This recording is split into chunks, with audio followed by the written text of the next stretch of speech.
Global star Ram Charan నటించిన పెద్ది చిత్రం box office వద్ద ఇప్పటికీ విజయవంతంగా రన్ అవుతూ ముందుకెళ్తోంది. ఈ చిత్రానికి నమోదవుతున్న వసూళ్లను చూసి టాలీవుడ్ ట్రేడ్ వర్గాలు చాలా సంతోషం వ్యక్తం చేస్తున్నాయి.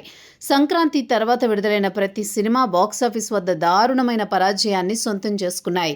కొన్ని సినిమాలకు టాక్ వచ్చినప్పటికీ ఫ్లాప్ అయ్యాయి. ఇలాంటి డ్రై సీజన్లో బయ్యర్స్కి పెద్ది ఇచ్చిన ఊపు సాధారణమైంది కాదు. మూతపడిన థియేటర్స్ కూడా మళ్లీ తెరుచుకున్నాయి. 10 రోజులు దాటినా కూడా సినిమాకు వరల్డ్ వైడ్గా చెక్కు చెదరని గ్రాస్ వసూళ్లు నమోదవుతున్నాయి.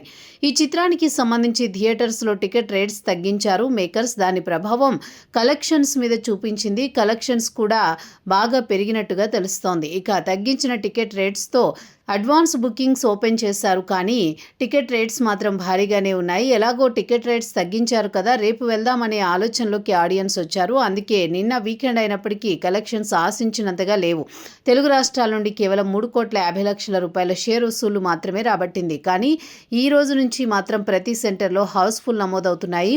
వైజాగ్, కాకినాడ, నెల్లూరు, విజయవాడ, హైదరాబాద్ చెప్పుకుంటూ పోతే ప్రధాన నగరాల్లో చిత్రానికి అదనపు థియేటర్ స్కెడ్యూల్ చేస్తున్నారు. థియేటర్స్ని యాడ్ చేసిన నిమిషాల వ్యవధిలోనే హౌస్ఫుల్ అయిపోతున్నాయి. దీన్ని బట్టి ఫ్యామిలీ ఆడియన్స్ టికెట్ రేట్స్ తగ్గడంతో ఏ రేంజ్లో థియేటర్స్కి కదులుతున్నారో అర్థం చేసుకోవచ్చు.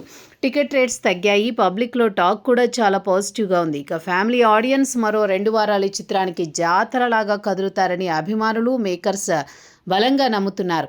మరి అది ఎంతవరకు నిజం అవుతుందో చూడాలి. ఇకపోతే బుక్ మై షో యాప్లో చిత్రానికి గంటకు 15,000కు పైగా టికెట్స్ అమ్ముడుపోతున్నాయి. మ్యాట్నీ షోస్ వరకు ఈ చిత్రానికి ఆన్లైన్లో ట్రాక్ అయినటువంటి గ్రాస్ దాదాపు 4 కోట్ల రూపాయల వరకు ఉందని అంచనా. చూస్తుంటే చిత్రానికి కేవలం తెలుగు రాష్ట్రాల నుండే 7 కోట్ల రూపాయలకు పైగా గ్రాస్ వసూళ్లు నమోదయ్యేలా కనిపిస్తున్నాయి.